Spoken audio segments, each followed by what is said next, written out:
We've noticed something over the years, something that breaks our hearts and that we think breaks the heart of God too. It's no longer the norm that individuals or families have had a positive experience with church or any experience at all. So many of our neighbors and coworkers and friends and family members don't have any interest in the local church altogether. And we want to change that. Why? Because we believe when it's working right, the local church is the hope of the world. We believe that there really is no organization with as much potential to change hearts and transform lives and empower the next generation and make a lasting difference in the world as the local church. And so with God's help, we want to be a light in what may seem like a dark world. And we want that light to start shining right here in the St. Croix Valley. And if you think you're too far gone, we'd love to be the ones to tell you God will always leave the light on.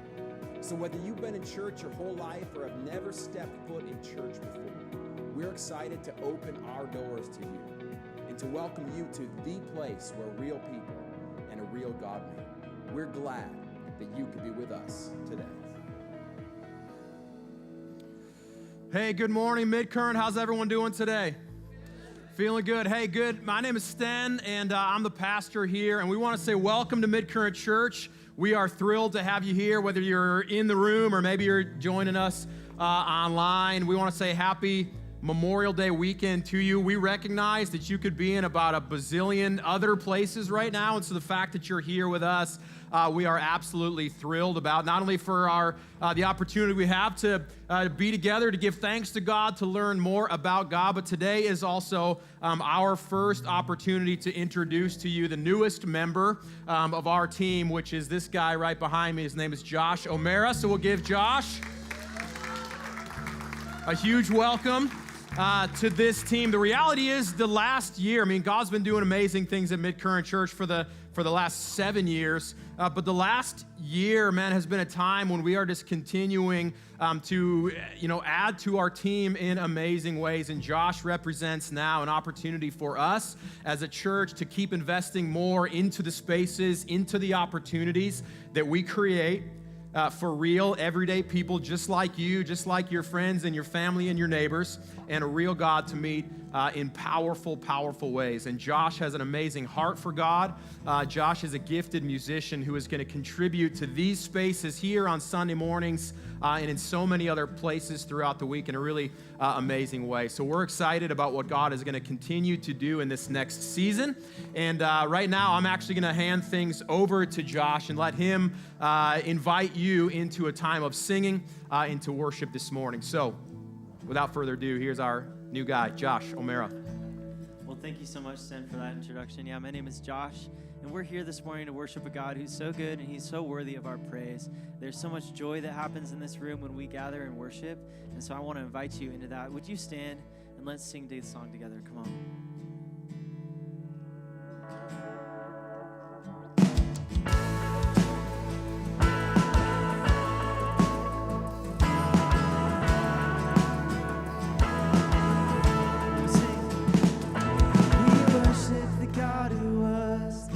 Worship the God who is. We worship the God who evermore will be. He opened the prison doors. He parted the raging sea. My God, He holds the victory. There's joy in the house of the Lord. There's joy in the house of the Lord today. And we won't be quiet. We'll shout out.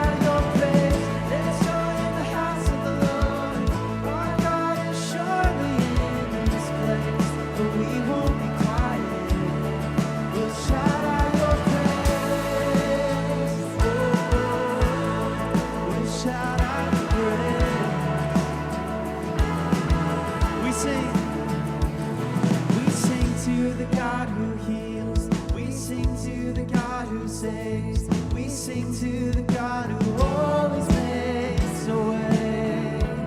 'Cause He hung upon that cross, then He rose up from that grave. Oh, my God, still rolling songs away. There's joy in the house of the Lord. Oh, there's joy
shout out your praise. There's joy in the house of the Lord. Oh, our God is surely in this place, and we won't be quiet. We'll shout out your praise. There's joy in the house of the Lord today, and we won't be quiet. We'll shout out your praise. There's joy in the house of the Lord. Oh, our God is surely in this place, and we won't be quiet. We'll shout out your praise. Oh, oh, oh, we'll shout out your praise. There is joy in this house today. Oh, we'll shout out your praise. Shout out your praise. Come on, can we praise him? Yes, Lord, we thank you, Jesus.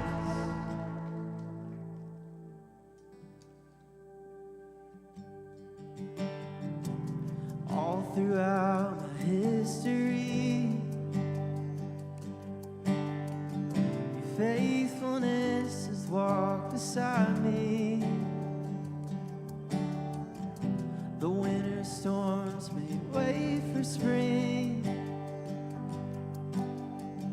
In every season, from where I'm standing, I see the evidence of your goodness all over my life, all over my life. I see your promises in fulfillment all over my life, all over my life. Help me remember when I'm weak.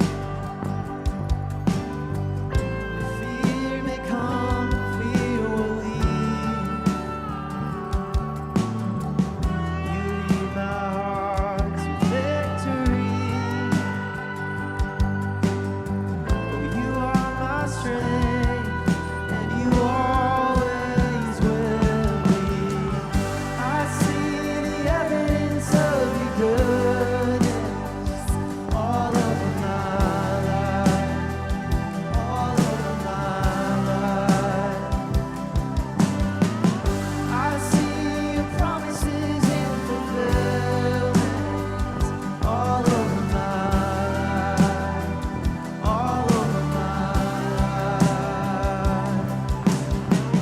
See the cross, the empty grave, the evidence is endless. All my sin rolled away because of you, oh Jesus. See the cross, the empty grave, the evidence is endless. All my sin rolled away because of you, oh Jesus. Oh, I see the evidence of your goodness all over my life, all over my life. I see your promises in fulfillment all over my life, all over my life. Oh, I see the evidence of your goodness. It's all over my life, all over my life. I see your promises in fulfillment all over my life, all over my life. So why should I fear? Oh, the evidence is here. Oh, why should I fear? Oh, the evidence is here. Hey, you can go ahead and grab a seat. And we're going to continue in our worship to God this morning by calling a quick time out to celebrate what we refer to as the Lord's Supper or communion. The reality is, on a weekend like this, we're celebrating the Memorial Day weekend, which is our chance to remember some of the sacrifices that have been made for us. The truth is, the greatest sacrifice that was ever made for us, the greatest sacrifice that was made for all of humanity, was the sacrifice that Jesus made on the cross.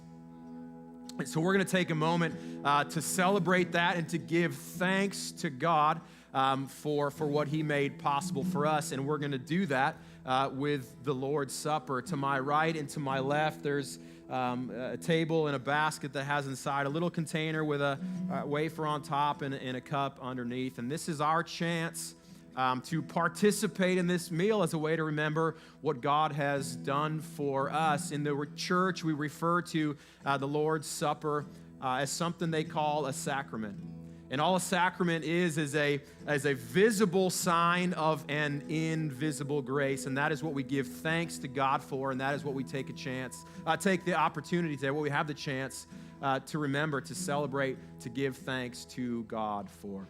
So in just a moment, Josh and the band, they're going to continue to lead us in music and in worship to our God. And as they do, I'm going to invite you to just come down these kind of side aisles, grab the juice and the cup, and you can return around the outside of the room to your seat. And you can participate in this kind of at your own pace and at your own speed as you take time here in this moment to give thanks to God for the sacrifice that he made for us.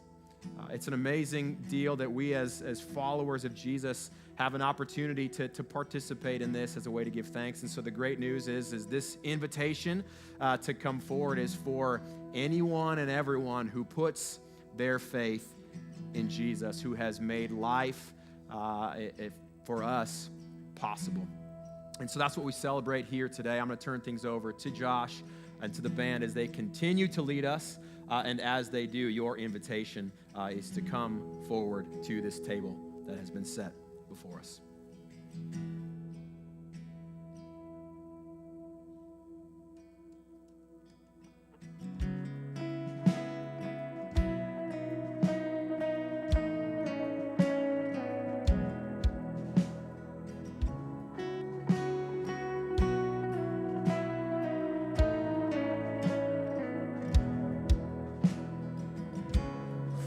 Spoke a word, you were singing over me. You have been so, so good to me. Before I took a breath, you breathed your life in me. You have been so, so kind to me. Overwhelming, never-ending, reckless love of God. Oh, it just chases me down, fights till I'm found, leaves the 99. I couldn't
down, lie you won't tear down, coming after me.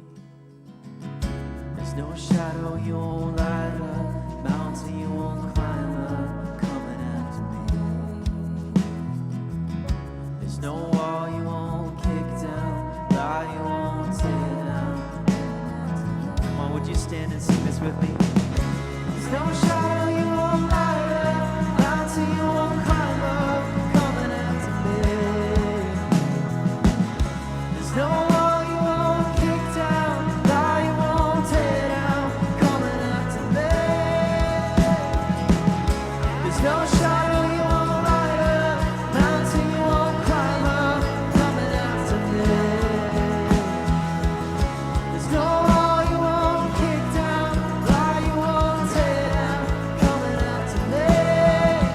Oh, the overwhelming, never-ending, reckless love of God.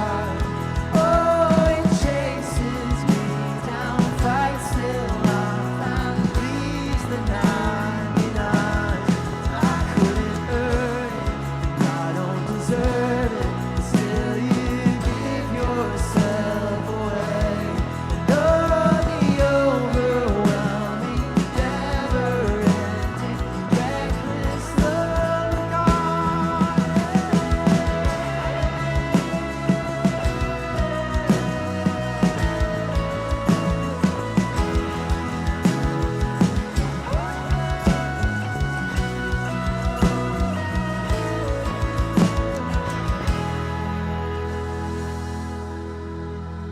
We'll just sing that one more time.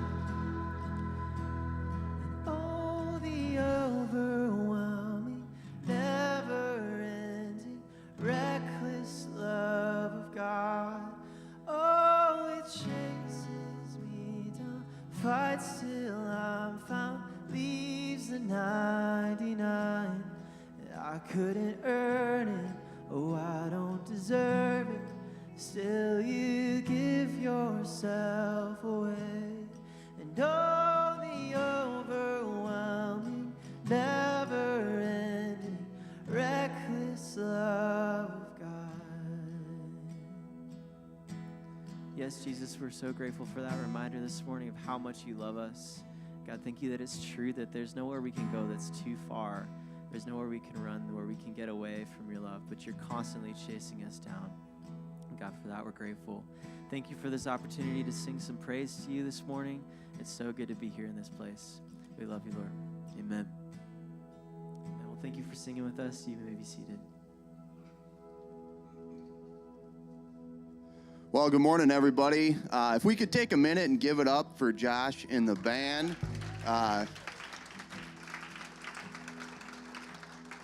It's always such a great way to get started here every Sunday morning.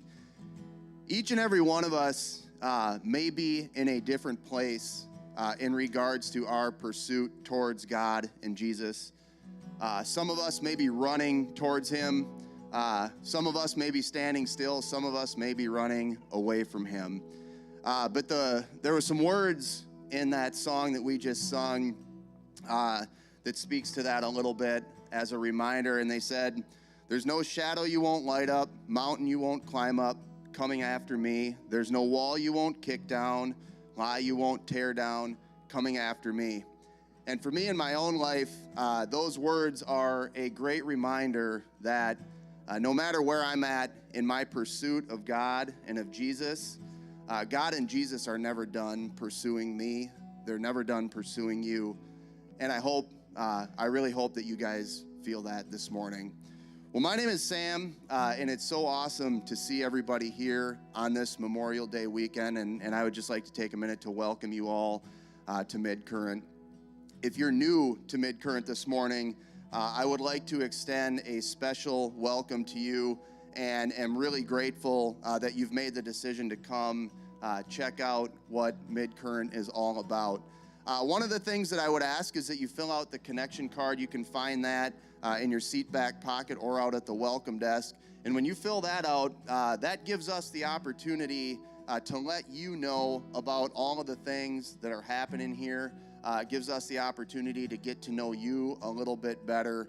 So we would really appreciate if you fill that out. You can drop it in the collection box in the back or out at the welcome desk. So if you're new to Midcurrent, I'd just like to take a minute to welcome you here this morning, and we're glad that you decided to spend some time with us. If you call this place home and would like the opportunity to support Midcurrent in the work that God is doing right here, you can do that through giving. There's a number of different ways that you can give, as you can see on the screen behind me, but just know that when you make the decision to give back to Midcurrent, your generosity goes directly towards our vision and our mission of creating spaces where real people and a very real God can meet and grow in relationship with one another. It's been so amazing and awesome to see how your generosity has been at work here with all of the things that we've done in just a multitude of ways.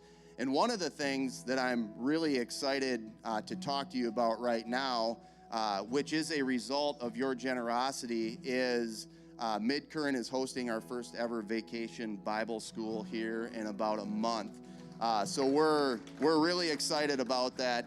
It's going to be a week-long summer adventure for our youth here at Midcurrent and in the community that we're just so excited to offer that opportunity to bring the youth together and to grow in their relationship with one another and with Jesus. There's a couple of things that I would like to mention. Two things. One is that registration is live right now, so get your kids signed up.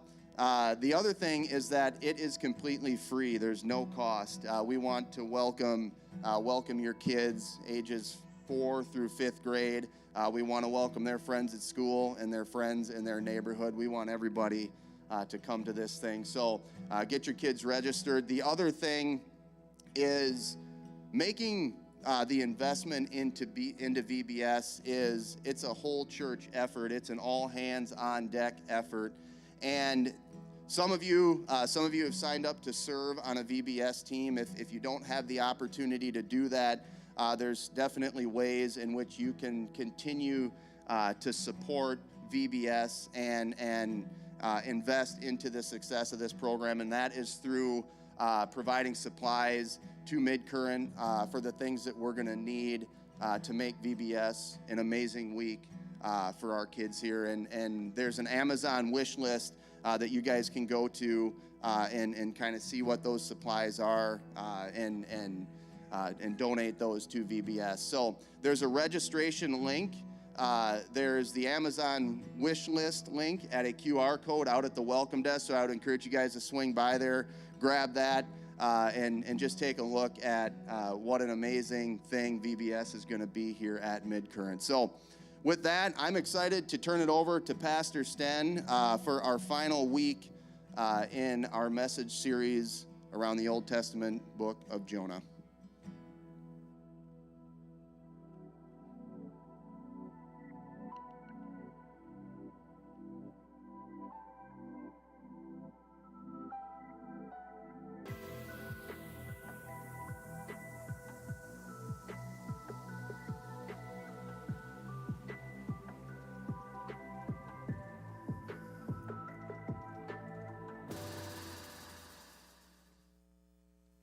We have been playing quite a bit of Foursquare recently in the Carlson family. Erica and I played a game with the kids not long ago, and let me tell you that it is a different game than when I was a kid.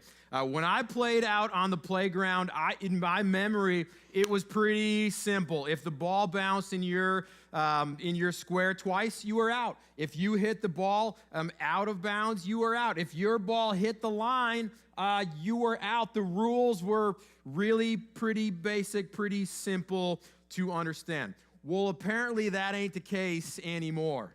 Apparently there's like a whole bunch of new rules involved in a game of Foursquare, and Erica and I, we could not keep them straight. There's all sorts of new things that the kids call out. I learned a handful of them. There's Bomb in the House, Skittles, Pac-Man, Snake Eyes. There's about 8 other deals that I couldn't remember if you forced me to right now. But each one of these things that gets called out in the middle of the game, they all have, something specific that you've got to do. And the last one to do it is out. And Erica and I, we could not keep up. We're losing every single time when the kids called out something new. We're trying to figure out, I don't forget what I'm supposed to do. We're like, you're out. We're like, why am I out? You didn't do that. We couldn't keep up. Eventually, after a few of these rounds where we couldn't remember what in the world we were supposed to do when, we eventually both quit. And we're like, we're going to watch you kids play. We cannot figure out for the life of us what we do to stay in the game and what exactly we did that meant that we were out. And I got to thinking about the spiritual lives that we live and the spiritual journeys that we are on. I got to thinking about this, and I started to wonder, as God kind of, as he scans the earth, as he observes all of humanity, as he observes all of us here at Midcurrent, how does he determine who's in and who's out? I mean, maybe the better question is, how does he determine where we are in relationship to him? How does he measure that distance between us? And I'm not talking about the physical distance between heaven and earth. I'm talking about kind of the spiritual distance between our heart and his. How does he determine where we are at? The reality is our lives are full of ups and downs, highs and lows, starts and stops, roadblocks, detours, constant course corrections. And so the question on my mind is, how does God determine where we are at any given moment and how close we really are to him? How does he determine who's been naughty and who's been nice?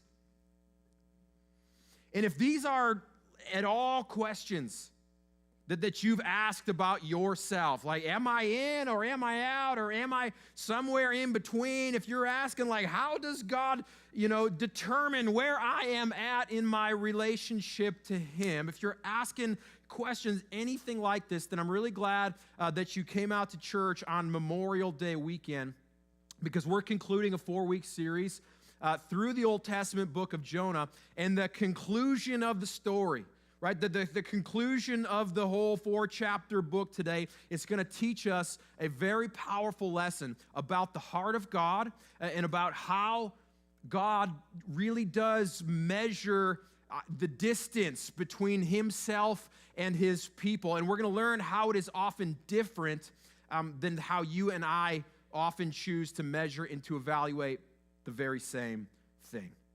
The book of Jonah, it kind of builds on itself. And so before we dive into the end of it all, into the conclusion today, I just want to make sure that everyone is up to speed on what has happened so far. Jonah is what we refer to as a prophet. A prophet is someone that God called to speak to his people on his behalf. And so the book of Jonah began with God calling Jonah to travel to Nineveh and to tell the people there to turn from their sins and to turn from God. But Nineveh, number one, it ultimately became it was the capital of Assyria, which these people became God's people's arch enemies. And the people of Nineveh, on top of that, they were so wicked that Jonah, he was not interested in the assignment, not even in the slightest. And so he ran, or I should say he sailed in the opposite direction of where God had called him to go.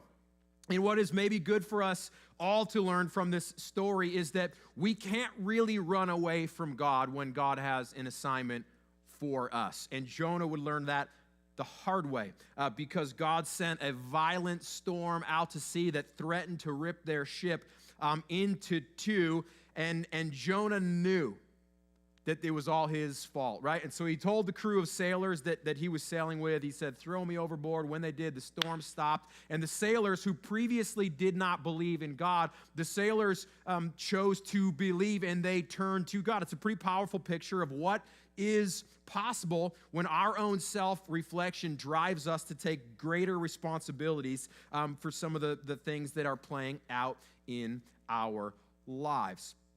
And so Jonah is now floating out at sea. He's swallowed by a giant fish, and as terrifying as that might have been, this actually wasn't another situation when, Jonah's life was at risk. It was actually God that sent the fish to rescue Jonah. And so Jonah gives thanks to God for that. And after 3 days in the belly of a big old fish, this fish spit Jonah back out onto the beach. And there God calls Jonah once again.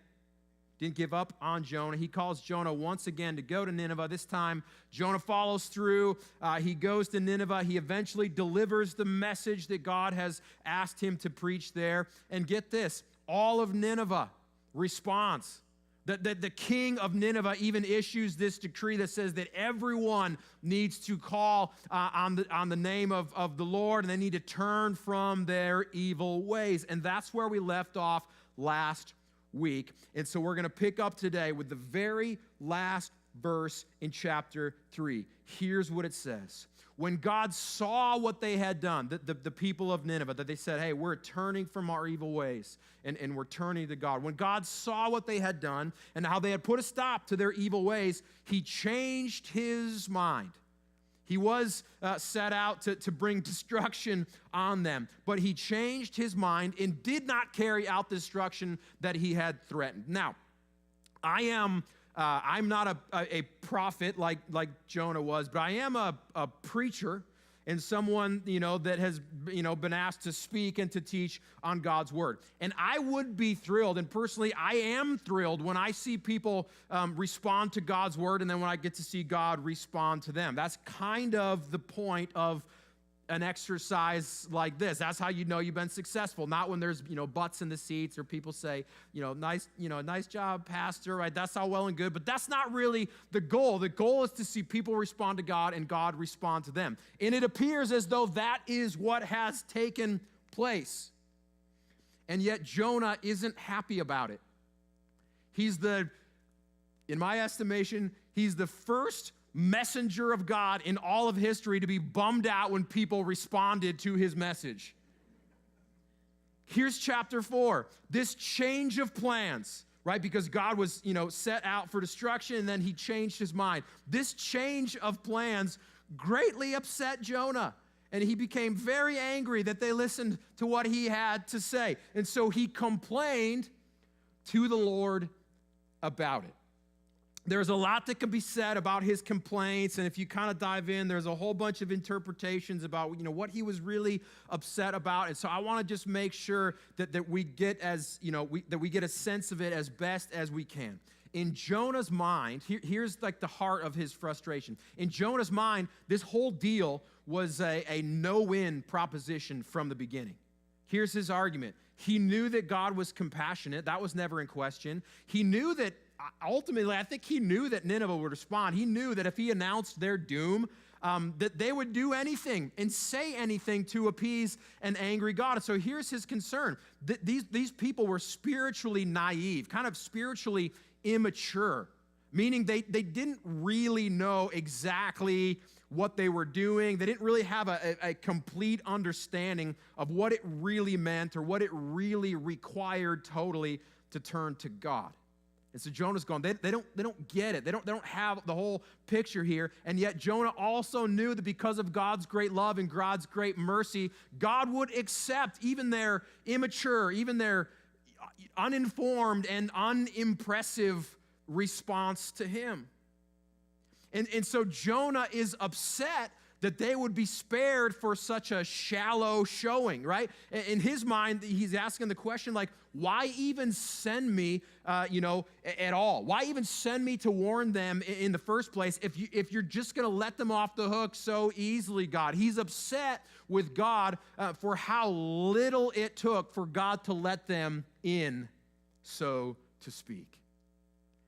And so Jonah makes his frustration very clear to God. They don't even know what they're doing, and you kind of seem cool with it. And so to teach him a lesson, God has this kind of, this like strange, kind of funny little exchange with Jonah. And what happens next is this. Jonah runs off, and he's looking for, he's frustrated, and he runs off, and now he's looking for shade in the midst of some intense heat, and he builds a hut. And then God comes to his aid, and he sends a plant to grow over the hut to provide, shade and to provide relief for Jonah. And it says that Jonah is so grateful.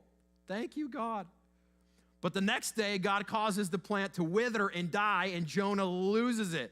He's so upset that God would do that to him, and he says, I'm so mad. This is so awful. I'd be better off dead. And here's what God says to him. He says, Jonah, you feel sorry about the plant, though you did nothing to put it there. It came quickly, and it died quickly. Verse 11, God says, but Nineveh has more than 120,000 people living in spiritual darkness. Shouldn't I feel sorry for such a great city?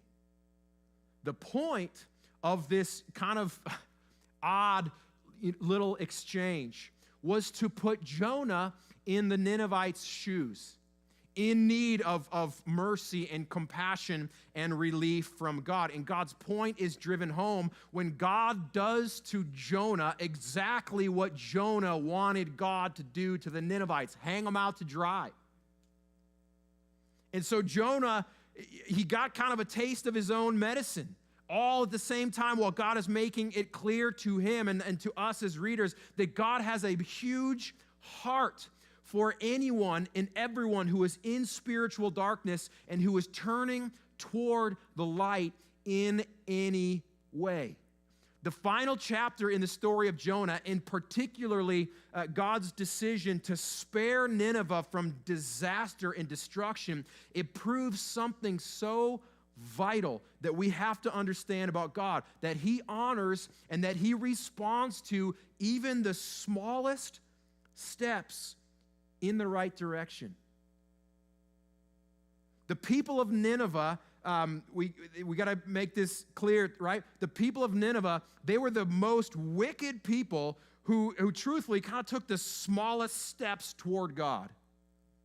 And yet God was motivated with compassion for them. And what that suggests to me, especially about how God is evaluating and how God is measuring distance between us and him, what that says to me is this, that God measures our distance to him in trajectory rather than proximity.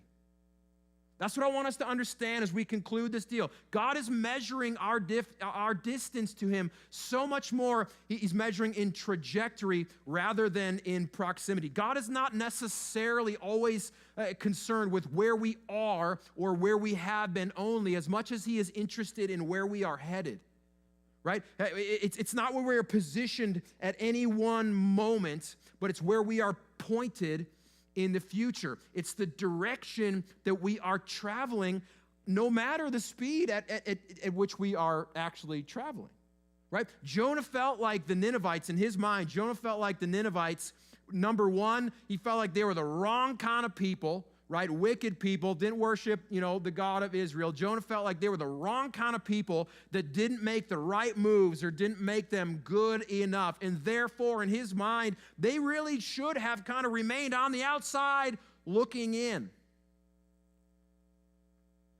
But God's response to Jonah, God's response to the Ninevites shows, I think, that he's more interested in trajectory rather than proximity. The best way to describe kind of these two opposing thoughts is to refer to what have been called bounded sets and centered sets. I want to show you with a couple pictures here what that looked like. Here's a bounded set. Okay, in a bounded set, there is a clear kind of line in the sand that separates who's in and who's out. And in and out, they are determined by a number of kind of fixed factors. For Jonah, if we rewind all the way back to his moment in his day, for Jonah, right, you were in, if you were Jewish, if you worshiped properly the God of Israel, and if you repented kind of good enough, or if you did it the right kind of way in order to be spared from the consequences, then you were in. Okay? And as much as we might not like to admit it, I think a lot of us today, sometimes even those of us in the church, I think we operate kind of with bounded sets of thinking today. And sometimes I think, that we assume God must do the same.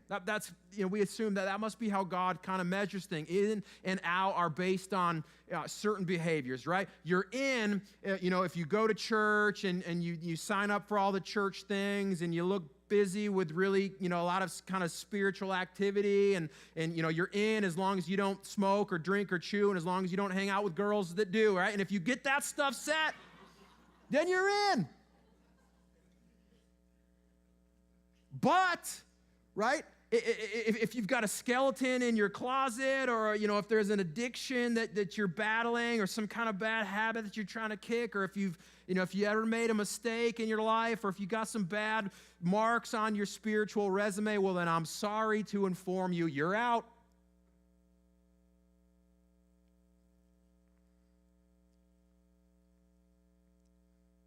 In this line of thinking, right, in and out, they're just hard lines, right?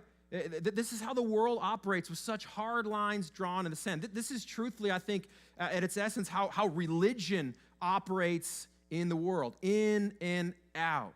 But I think that God's response to the small steps, even the naive, the kind of the immature, the inadequate steps of the Ninevites, I think it shows that God operates far more with what we call a centered set, right? He doesn't operate according to the categories that Jonah does or that sometimes you and I do. In this line of thinking, a centered set, in and out are a lot harder to distinguish if they even exists at all, right? That there's not really a dividing line. Instead, each person is measured according to the direction that they are traveling, either away from God or toward God. And in this framework, you could have someone who is in close proximity to God at the center. The cross, it represents God in the middle of the diagram, okay? Right? In this thinking, you could have someone who's in close proximity to God, because of the religious boxes that they check, and they do all the right things, and they look good on the outside, but they could have a heart that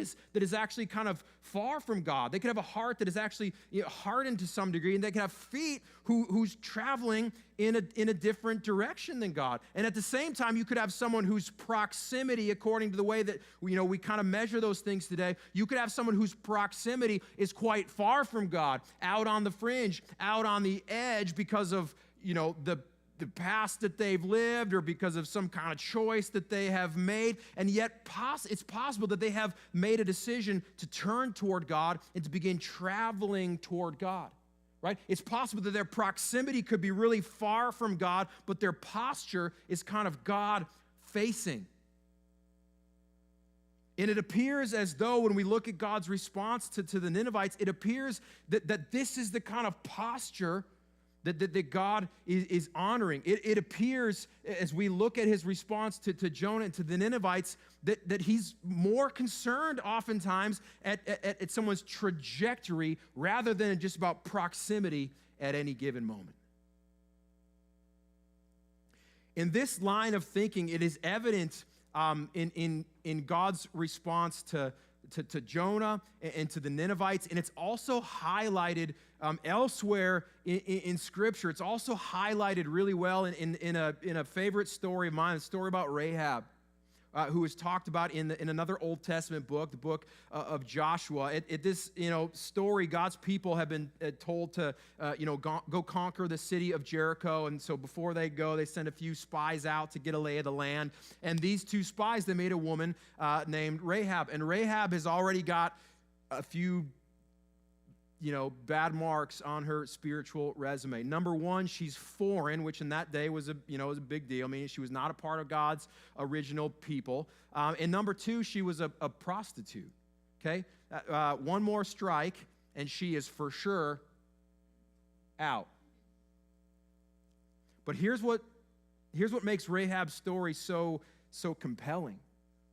When she learns what God's people are up to, she agrees to help them in exchange for her safety. She says, hey, I have heard about I have heard about this God of yours. I have heard of what God has done for you. And she's like, I'm not standing in your way. And so she strikes this deal with them. And at the end of it all, here's what she says to these spies about the deal they have created in Joshua chapter 2. They make the deal, and she says, for the Lord your God is the supreme God of the heavens above and the earth below. She's going, hey, I get it. I see it. She said, your God, there's a lot of people worshiping all sorts of gods these days. She's saying, I think your God is it. He's the one.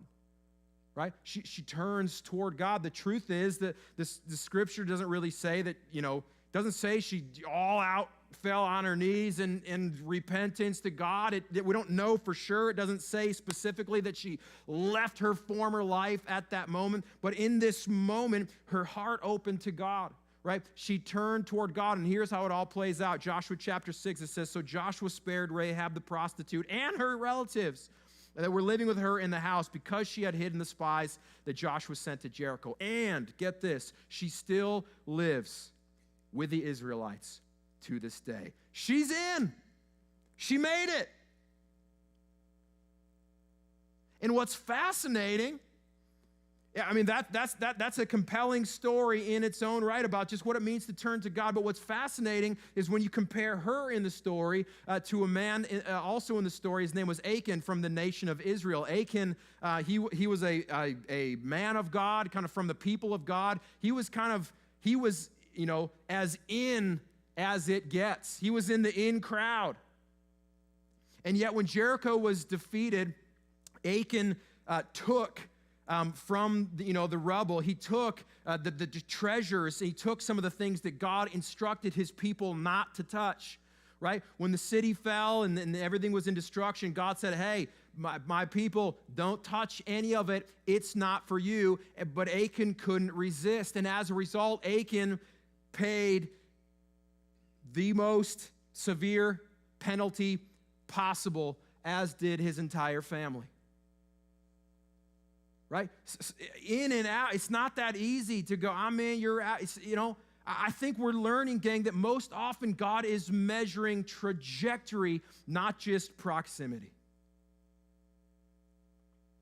And the great news for anyone here today who has ever felt like they were on the outside looking in, for whatever reason, the life that you've lived or the message that you got from somewhere else, right? The great news is if you ever felt like you've been on the outside looking in, right? If you do not know of God's love for you, you have not necessarily experienced it, you have not necessarily accepted it, you gotta know.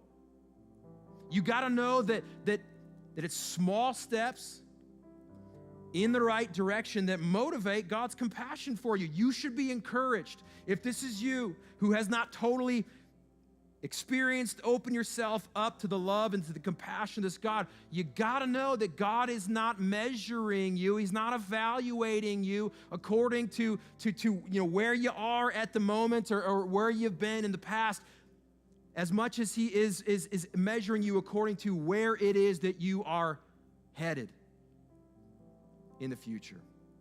That's great news for any of us to feel like, man, I don't know, maybe I am on the outside of this deal looking in. I'm not sure God does in and out like we do. At the very same time, this is also, in my opinion, this is also a really great challenge for those of us that do know God's love, have experienced God's love, have, raised our hand to accept God's love for us. The story of Jonah and the story of Rahab and Achan, if I'm honest, it should cause us to be on alert. Those of us who do know of this love that God has for us, it should cause us to be on alert for a spiritual pride that assumes that we've got it together and that there are some people that God isn't interested in having, turn toward him. It's a challenge for us to make sure that kind of spiritual pride doesn't exist in us. If I'm honest with you, I regret to admit that I once, I think, had kind of an attitude like that. I went to a small Christian university in Chicago, and we had a really high energy, chapel service every Sunday night. It was called College Life. It was really cool. Great bands and great speakers, and a really neat opportunity to come together with students on campus to worship God. And I struggled often in attending college life, and here's why. Because I would see my peers and I would see my classmates enjoy life so thoroughly on Saturday night, if you know what I mean. And then I would watch them come and worship God so passionately on Sunday night. And I hate to admit this, but I have to admit that there was a spiritual pride in me, in that 18-year-old version of me that said, I'm not buying it, and I'm not sure God is either. There was a spiritual pride in that 18-year-old me that said, you can't just come in here like nothing ever happened last night, right? God saw all that. And the truth is, God probably did see all that. God probably did see what happened the night before and the day before and the week before, and yet my best guess as I grow older, as I come to understand more about God's heart and God's compassion for us, yeah, God saw it, but my best guess is that He also celebrated wildly a heart that was still open to Him. Even if it wasn't open, like we thought it should be. What's, humbling for me about this is that some of those classmates of mine, they've gone on to serve God in amazing ways. Right? Some of them they're doing amazing things in all, different fields in the world today. But a lot of them, they've entered into full-time ministry with a powerful testimony about God's goodness and about God's compassion, and so many of them are still serving God faithfully today. Many of them trusted colleagues of mine. Now, I'm not saying that, please don't misunderstand me, right? I'm not saying that God's just cool with all the choices that we make all the time. Don't worry about that. That's not what I'm saying. I just think that God has a lot more compassion than we do. I think what He wishes that He could say to us is the very same thing that He said to Jonah. Hey, I care a great deal about anyone and everyone who is living in spiritual darkness and is turning toward me, and so should you. And so here's my plea, Midcurrent. Here's what I want for us. My hope is that we would be a church, that people in this community would come to understand that this is true of us, that this is true of this church. My hope is that we would be a church that doesn't focus so much on where people have been, but where they are going, the direction they are traveling. Let's not make it our job. I'm not saying it shouldn't be anyone's job. We'll leave that to God. I'm not saying, that God doesn't care about some of this stuff, but let's not make it our job to determine who's in and who's out. Let's not be the ones drawing the lines for who's in and who's out. Instead, let's you and I just be cheerleaders, standing on the sidelines of this world, standing on the sidelines of life, cheering wildly for people that are turning from sin and turning to God, no matter how far we might think that they might be. Let's cheer these people on wildly. Let's cheer each other on wildly as people turn toward God. Because I think, gang, God cares a lot more about trajectory than about proximity. And I think now is the time for you and I to care about the very same thing. And if this is true of us, if this is true of this church, I believe That the amount of good that can be done here in this place, the amount of hearts that God can capture, I believe the opportunity is great. And that this place could be a great source of hope and inspiration and light and life for many people to come. That's my prayer for us and for this place. And I'll close with that prayer right now.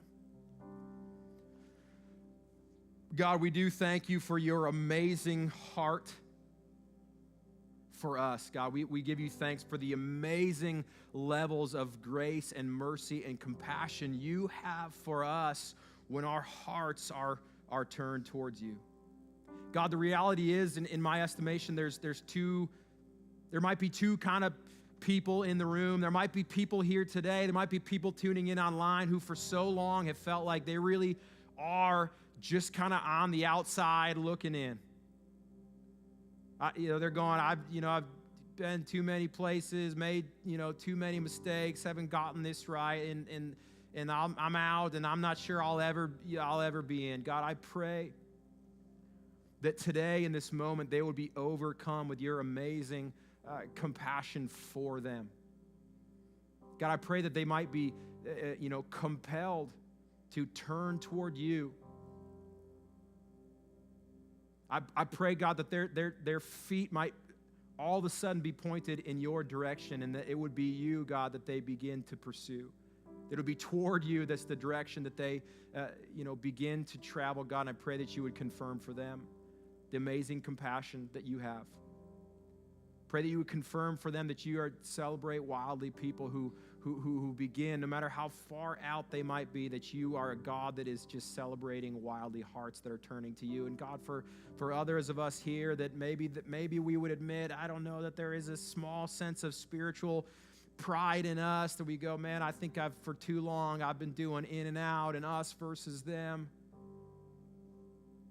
God, I pray that you would soften something in our hearts. God, I'm not saying, God, would you help us to not care about the life that you have called us to? God, I'm just saying, would you help us to be people who deal so much more compassionately with people that are turning to you, God, regardless of how big or how right a turn we think that is at any given moment. God, help us to be people who cheer people on as they begin moving towards you. God, help us to be a church whose doors are open to people far and wide, that this would continually be a place where real everyday people that are on the real ups and downs of this life can come in here and meet you in real powerful ways. God, would you help us to be those kind of people in that kind of church?